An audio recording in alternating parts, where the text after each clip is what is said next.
Good afternoon. Thank you for joining us to learn all about MNPS Pre-K. My name is Marisha Bonifacio, and I'm the MNPS Early Learning Community Outreach Specialist.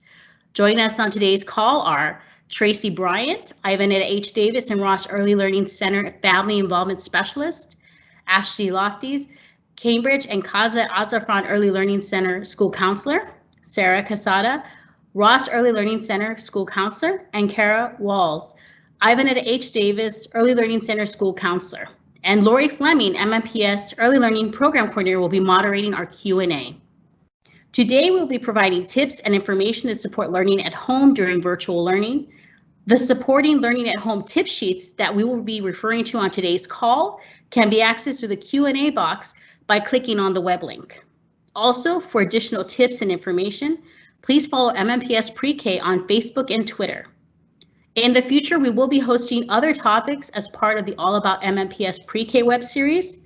You can use the moderated Q&A feature located on the right-hand side during this call of your screen to submit questions.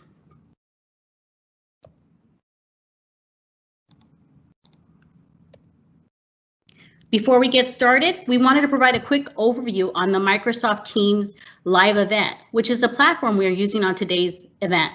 Remember to use the Q&A box to ask questions, and please note that questions are moderated and will not appear instantly.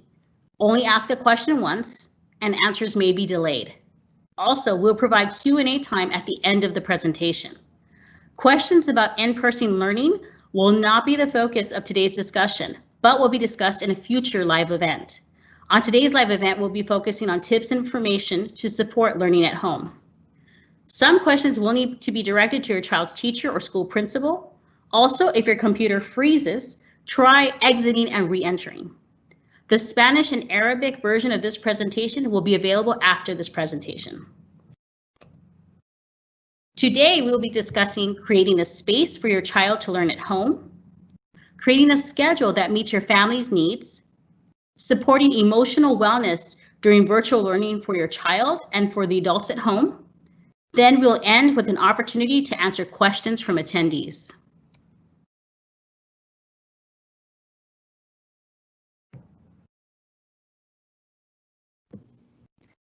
Sorry, I couldn't get unmuted. Thanks for the introduction, Mary Shell. Families, again, just thank you for being here. We know that you have plenty to do, so we appreciate you taking the time out to come and share this time with us. We also want to acknowledge that we know lots of our families are anxiously waiting for us to return to school, and we're hoping that that happens really soon as well. But we also know that there will be families who choose to stay virtual even when in-person is an option. And so we wanted to go ahead and share these tips with them. And also for those who will eventually come back in person, there are still at least a couple of weeks of at-home learning. And so we wanted to be able to support you. One of the easiest ways to support your child at home with learning is to create a space that is just their school space. You could ask them for input on that, like where they might want to put it, things they might want in there. Do they want twinkle lights or a lamp? Is it well lit by something that's already there? You also might want to think about your child's age. Sometimes the younger a student is, the more distractible they are. So if it's in a high traffic area, they may be distracted or they can't hear.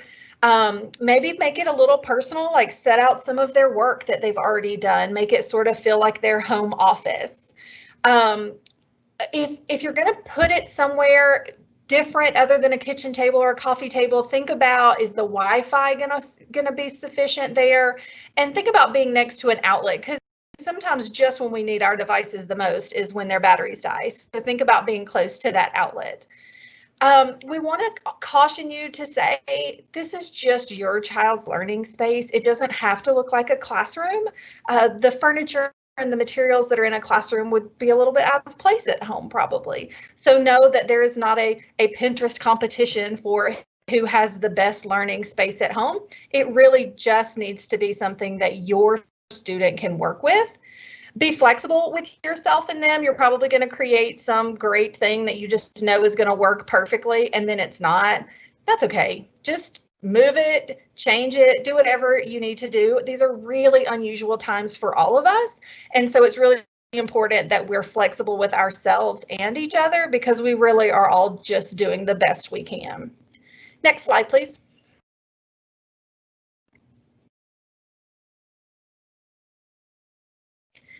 So on this slide, you'll see what will be the back of the flyer that you're going to get. So everybody's going to get these handouts with exactly the content that we've shared with you today. We wanted to introduce you to it and then get it sent home to you so that you have it as a reference. So one of the things that I mentioned in creating the space was to ask your child for input. So what kind of questions could you ask your child? Do they want to be in one room for a whole group, but in another room for their small group? Is that even an option for them? Do they want to be in the same space as maybe other siblings or friends or neighbors who are also schooling at home with you? And then again, does that work for you? Some students might want to build a blanket fort and that's their school. We're okay with that, but we don't have to be. You have to be okay with that. One cautionary thing is to think about, how do we keep our technology safe? There's lots of ways to spill something, drop something, and destroy our technology, which is our only link to each other right now. And so plan ahead for that. Think about using outside. Outside can be used, of course, for physical activity, but that's also a great place to go outside to work on other things. Anything you can do inside, just about, you can do outside. Also think about the things that you do with your child every day as learning opportunities, like folding the laundry, putting away dishes. Those are all opportunities for you to weave home learning into the things that you're already doing at home. As you're working on your space, or if you have other obstacles, there are folks who can help. We're all here and we're ready to help you. Your child's teacher will help you. Your child's principal can help you.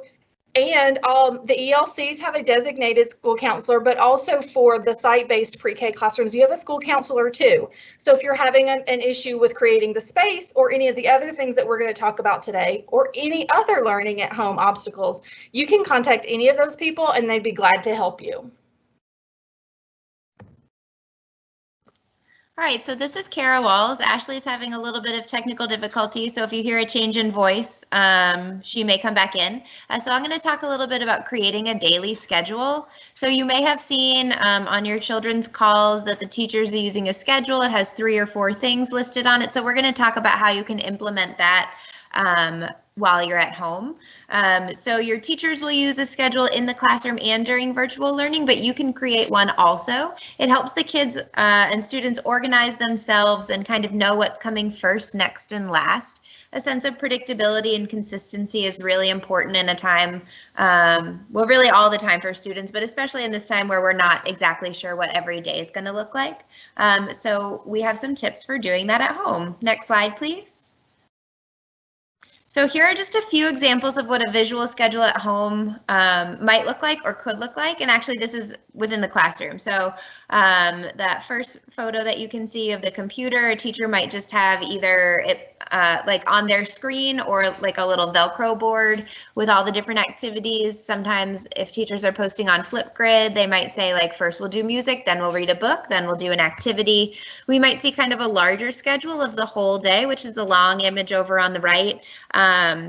Or sometimes it's just really basic, like the bottom photo, and it just organizes the biggest parts of the day. So it's not first put the toothpaste on the toothbrush, then put the toothbrush in my mouth, then, you know, like scrub my teeth for 10 minutes. It's just brush teeth, wash hands, eat breakfast, something like that.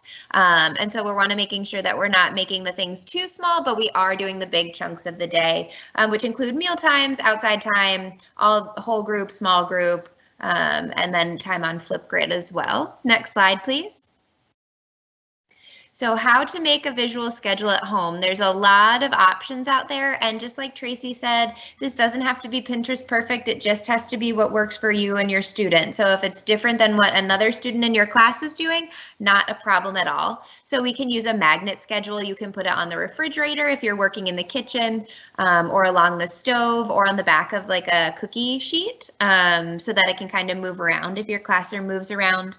You can use Velcro if that's something that's available to you. So a long strip of Velcro on like a piece of cardboard, and then other small pictures. And that way you can move things around as the daily schedule changes. You can use your phone or computer screen. It's not as interactive for your student or your child, but you can still see what's coming first, next, and last. You can use a whiteboard or a chalkboard as an option. But again, you'd have to, erase it and redo it every day different. So it might be a little bit more work on the front end. And similar, you can just use paper. You can draw a picture, or this is something you can do with your child, is have them draw a picture of each activity. And you can cut them out and put them in order, or just every day put a check mark next to each activity as you've finished it. And then sometimes students really like to see one of their preferred activities. So maybe a special doll that they have, or a character, and that character can move with them throughout the day. Next slide, please. And then we also don't want to forget to balance the day. So being on the screen for 6 hours a day is not the ideal situation, but it's how we're doing school right now. So taking a break from the screen is a really great idea. We want our students and our children to have their brains working in all different kinds of ways. And we know that kids can be happy when they're playing. And so here are just some examples of a choice board for ways that you can really get a little bit of energy out, do something different, and be away from the screen. So you can add or remove activities that you might like, but this is an option that might be available to you. And you can ask your kid if they say, I don't know what I want to do next. You could say, well, here's your choice board. Would you like to do puzzles or play outside? Would you like to scooter or draw? Would you like to go on a walk or listen to music? So allowing your kids to have a little bit of choice so that the schedule is not so rigid is going to be a really great option for them and for you to change things up a little bit. Next slide. And there are just some additional resources for helping to create a visual schedule. So we use the pyramid model in the early learning centers and in pre-K, which has many handouts to help support families. They're called the Backpack Connection. So if you want to check out this website, you can maybe see some easy morning routines, bedtime routines, transitions for interesting or different things that happens, expectations, and there's a lot on challenging behavior. You can contact your child's teacher or the school counselor for additional help, but I would suggest checking out the Pyramid Model website because just they've got a lot of other things for you to look at when you have the time, and many things are in a few different languages. All right, thanks, Kara. I am Sarah Cassida. I'm the school counselor at Ross Early Learning Center, and I am going to be talking about supporting your child's emotional wellness. So a few things that you can do to support your child's emotional wellness during this time in particular, but all of the time, are encouraging them to express how they're feeling, keeping schedules as consistent as possible, like Kara was just saying, and giving them a heads up when you know that something is going to be different. Giving them choices when you're able to. So just like Kara was just sharing about choices for break times, that's really great. Or if you're able to give them choices about what's for lunch or what activity they're going to be doing, that can really help them feel like they have some control over what's going on, especially in this time when so many things are out of our control and especially out of our children's control. Working on maintaining connections with family and friends in whatever way works for your family. So whether that's a video chat, sending letters through the mail, giving them a call, or doing something in person where you can do it socially distanced and safely, just making sure that you're maintaining those connections for your children. Also, you might ask your child in a time when they're calm, what might help them calm down when they're feeling upset. So they may come up with things like going outside, going for a walk, hugging a favorite toy, squeezing a stress ball, coloring. And so just kind of helping them think through those things that might be helpful. And then kind of based on what they've said they think might help them, putting those items all together in a place where your child can access them independently. So if they feel themselves getting upset or you notice that their emotions are starting to escalate, you can say, hey, remember you can go get the things out of your, we call them calm down kits a lot of times at the ELCs, but you can label it whatever you want, but reminding them, hey, you can go get this if you're feeling upset, and cueing them in that they have those tools and they're available for them to access. All right, next slide, please. So here are some ideas for teaching emotional awareness. So acknowledging how you as an adult are feeling. So both positive and those more challenging emotions. I'm feeling really happy that we got to spend time together, or I'm feeling frustrated because the internet's not working right now. Noticing the emotions of characters in books or on TV. So asking things like, what do you think made them feel that way? Or looking at clues on their face or body that clue you into what emotion they may be feeling. You can use a feeling chart to help children identify how they're feeling. So you can use one like this that has realistic pictures, or I think on the previous slide or the slide before, there were ones that had more sort of just drawn pictures, and the link to those will be on my next slide. But those can be really good for helping children identify, oh, that's how I'm looking right now, or they're looking how I'm feeling. I must be feeling mad. And so it's just another way for them to internalize it. And then encouraging children to share what they're feeling, or sometimes our children are not ready to label their feeling on their own. So you can label it for them and say things like, you seemed really surprised when that puppy licked your face, or I could tell you were angry when your sister took the toy you were playing with. That can cue them into, oh, that's what this emotion feels like. Next slide, please.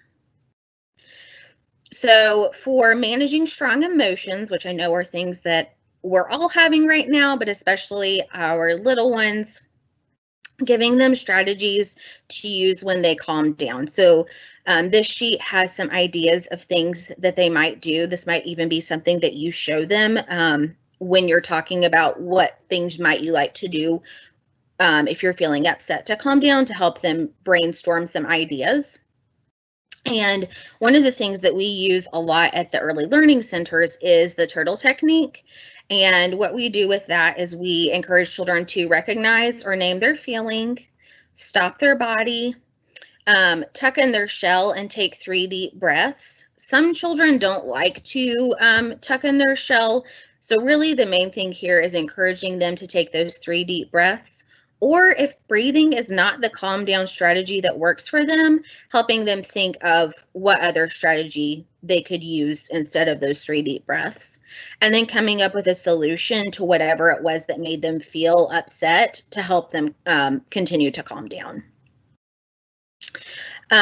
The other thing I would really suggest is practicing and modeling those calm down strategies yourself. So the example that I gave a minute ago about, oh, I'm feeling so frustrated because the internet's not working right now. You might model, I need to take a break. I'm going to go sip some water and then I'm going to come back and try again. Or I'm going to step outside for 2 minutes and then come back in. That's a really great way for children to see you appropriately managing those difficult emotions and seeing, oh, this is something that my grown-up does as well. It's not just me. And all right, go for it, Kara. Oh, I was just going to say the link to all of those resources is down at the bottom, and I think Holly may have put it in the Q&A as well. All right, so this is Kara Walls again from Davis Early Learning Center. So just take a minute here to take a deep breath. We can do it all together because I needed to. We are doing so much for our students and everybody else in our family. So we might have partners, we might have extended family. And this is just to remind yourself that you're doing a lot for others, but you need to take a little bit of time to yourself and not feel guilty about it. So whether you're a grandma or a grandpa or a mom or a dad or an aunt or an uncle, whoever's helping with learning, maybe a neighbor, thank you. So thank you for choosing pre-K and sticking with it. We know this year has not been what you signed up for probably back in April and May, but you guys are doing it. And so we just want to thank you for that. Virtual learning has been a challenge to manage, especially if there's more than one student in the home or if Teams decides that it doesn't want to work one time. So thank you for having patience with all the virtual learning and learning all these new platforms and having patience with the teachers and the administrators and everybody else else in the school. This has been new for us too, but I don't know, your kids probably don't tell you thank you for helping me with school all the time, but you guys deserve to hear that. So next slide, please. And we're just talking about supporting emotional wellness for you. So you can't pour from an empty cup. If you are giving and giving and giving and giving, at the end of the day, you're going to have nothing left to give. And then that's when your brain starts to not work, when you start getting a little bit snappy or a little bit short. And so just make sure that you're managing your own expectations and your own emotions during virtual learning. We can't do everything for everyone all the time. It's impossible. And so our recommendation is you're taking just a few minutes for yourself every day. So Sarah talked about earlier, stepping outside or having some water if you get frustrated. Even if you're not feeling frustrated, sometimes walking outside for 5 minutes and standing on the concrete slab in front of your house is just enough to kind of bring you back into the moment. So next slide, please. And the reason why we know this, we're starting to learn a lot more about brain science and how your brain kind of works to keep it all together. So we use this hand brain model to teach kids about their brains and how they work, but it's also good for adults to know and to model for their students. So your wrist is represents the brainstem, which is your fight, flight, or freeze. So that's like when things are very scary, you either try to fight them off, you try to run away, or you just freeze and you don't know what to do. So when I guess we'll start from when your brain is kind of together. So that's when your fingers are covering your thumb. You're working from the top, most developed part of your brain that controls like your emotions, your thoughts, and your feelings. So everything is together. You can manage to get a sentence out. Your emotions are in check and you're feeling calm and ready to learn or help your child learn or email your boss or whatever it is. The second picture shows your fingers starting to lift up a little bit. So this is where we start to get testy. Maybe we're frustrated, we're nervous, we're hungry, we're tired, and this is the same for the kids where they kind of start to think of it as like a pot. So the water starts to boil, but it's not rolling or boiling over. This is where we might want to take that quick break or use our calm down kit. And the calm down kits are great for parents too. Sometimes just drawing for a minute is really helpful. And then that last picture shows you having totally flipped your lid. You're operating from your fight, flight, or freeze. So you might really snap at your kid, your child, or maybe your spouse or someone at the house, somebody at work, the dog. But this is where you're not really ready to learn or be helpful. And it's where you really need to take some time to calm down. So if we're thinking about why we're maybe losing our patience or why we're feeling so run down, it's probably because we're operating from that middle picture where we're like kind of having it together, but also kind of not. So that 5-minute break can really help bring you back down to the calm, ready for learning, working, living life brain. Next slide, please. And so if you can't take 5 minutes for yourself, which I know sometimes can be a challenge, think of something enjoyable you can do with your children or your whole family, whether that be some extended family, maybe a neighbor you've been quarantining with, as they say. You could snuggle and watch a movie or a show. We know kids are on the screen and you're probably on your screens working. And so maybe that's all you have the brain capacity for, is to just watch a show on the couch together. You could have a picnic to end the week or end the weekend, and that might just be in the living room. On the floor, spread out a blanket. There we go. It's something new and exciting. You turn the TV off and you can all just be together. Trying a new park or a new playground as the weather cools down, it makes being outside a little bit more manageable. Or going on a walk, just making sure you're keeping your social distance and wearing your mask when you're in public places so we can all be safe.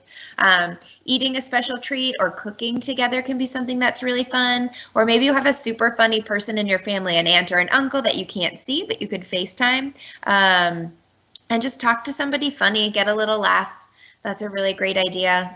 Something else you can do that is really helpful that kids like is taking some drawing materials outside. So you can just go sit outside on the driveway, on the walkway, on the stoop, wherever you are, and just take some time to draw what you're seeing. Just that little bit of nature and changing things up a little bit can really help bring the nervous system down.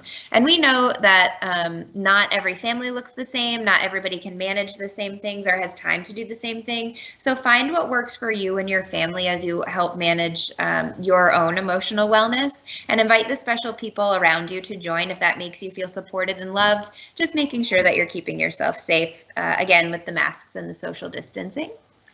Next slide. And I just want to plug right before we end the early learning Facebook page has a Family Fun Friday activity for you guys to do. So if you recognize my voice, it might be from that. And that's just like a super easy, fun thing that you can try to do with your whole family over the weekend that really encourages working together, being together, spending that quality time together. And then we also have a tip that goes out on Tuesdays, just a quick kind of easy thing that you might want to try to do at home with your student as you're learning. So they're more like school-based tips, but I just wanted to throw that out there, that's another resource for you that we're providing that's quick and easy. And that's the end of what I have to say. Thank you so much, Karen. Thank you to all of our speakers on today's call for sharing tips and information for our families. Also, we really greatly appreciate the families participating on today's call. Families, if you have any questions, here's contact information that you can use to assist you. We recommend you visit the website below, since most of the information we share today is on the webpage. You may also want to take a photo of this slide just so you can have this information just for future reference. Let's begin the Q&A portion of the call. Lori, do we have any questions?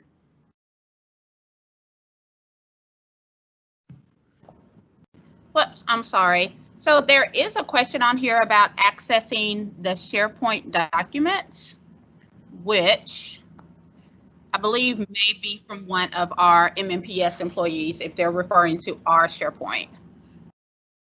Okay. Was that probably might have been an employee question. Yes. I do know that sometimes parents might get links from teachers going to SharePoint documents, and you won't have access to it. The SharePoint is actually for internal use. So I know sometimes. Sorry, I just wanted to tell you that the non-screen time activities choice board that we shared is on a SharePoint, and I am not sure if it is set to be open to those outside of MNPS. Okay, that's a good point.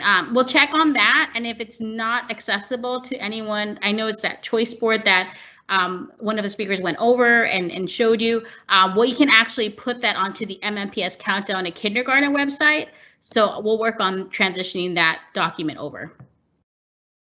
Okay, any other questions? So no, that's all I have right now. Okay. Let's. Well, we would also like appreciate everyone's feedback, and would like to hear about additional topics you'd like for us to cover in our next or future live events. To capture your suggestions, we ask that you please complete our event survey. Also, if you think of any additional questions you'd like us to answer, you can include them in the survey with your contact information, and we will get back to you. The survey can be accessed at https://bit.ly/MNPS Pre-K 3. Also, today's call will be archived and can be accessed on the MNPS Countdown to Kindergarten YouTube channel, and the website address is www.youtube.com/c/MNPS Countdown to Kindergarten. Thank you again. We've got a couple more questions. Okay. Holly, this is for you to answer. Can we get the curriculum or course outline at the beginning of each term?